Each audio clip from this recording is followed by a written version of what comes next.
Lunil, this next one's a bit of a tough question, but you have a sort of chapter about why don't people do this. So my next question is, why is readiness work so often relegated to the status of second class work?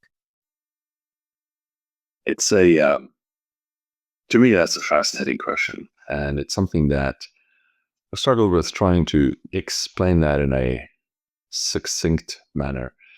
Um, and in the book, I know that we gave it kind of a quick little overview, and then we went into a lot more detail around that. But I think there's a lot of factors that have led to it being kind of the red-headed stepchild almost of the software development um, industry today. And I think if you go back and you look at what software development was like in the 90s, um, pre, in the previous century, basically, a lot of most of the software products were developed cycles of 18 months to years sometimes, right? And they were developed as one-off efforts essentially, right? So you'd build a piece of software, you'd spend a couple of years or many, many months at the very least. And the typical process at the time was kind of classic project management.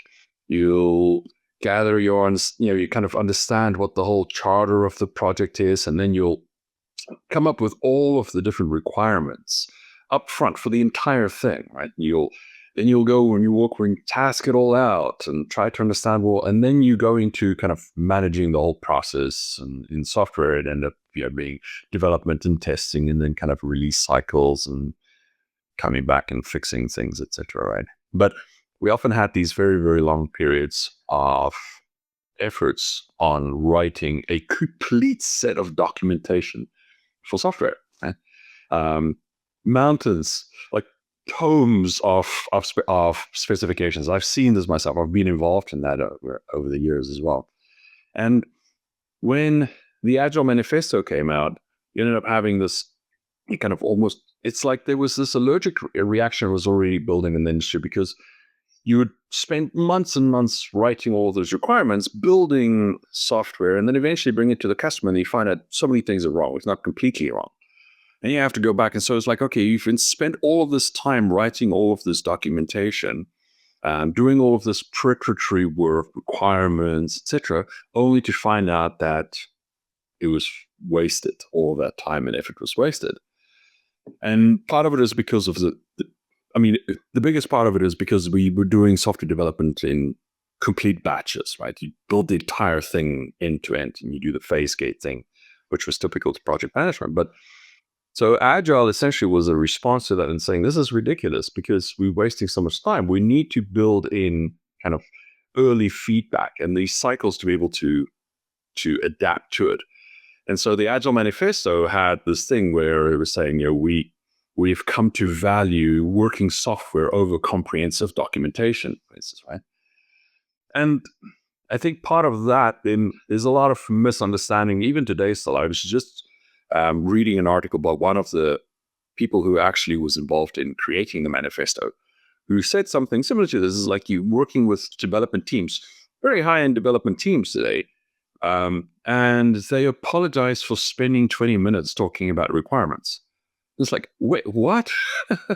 you you have, it's like there was this almost this allergic reaction that came to doing preparatory and readiness work up front, right? Understanding requirements, getting shared, understanding all of these things. And so I think there's been this over tuning. And then as a result of kind of years and years of almost um, hearsay and translation errors, misunderstandings, we've gotten to a point of where people think that you just need to get started and you need to get going. And I think there's several different things to it. There's this project management approach and project management techniques, which ironically in the beginning led to these large amounts of work up front and preparatory work, has today led to quite the opposite, to almost this thing that's like, well, why are you doing this? We need to get working. We need to get working. We need to write software. We need to do the testing. It's like there's this problem thinking of, if my teams aren't coding and testing, they're not doing real work. right? And so you end up having these various different forces that have essentially driven towards that. And another part of that is that software development it's a pretty complex effort. There's a lot involved in writing a piece of software or an application. You've got to think about so many different aspects of that: performance, security, localization, edge cases, et cetera, right? So once you're actually involved in developing software, you start understanding the sheer magnitude and complexity of developing the software, especially in hindsight. But so many people who have come into the software development game come into it from a non-software development background: management, project management, etc. And also a lot of companies have come into it nowadays not from a software development background. Software development is something that they're starting to do, but it's at best a secondary competency. And many times it's this thing that they don't really understand, but they know they need to do it. Right? So imagine you have a retail business, or you're an electrician, right?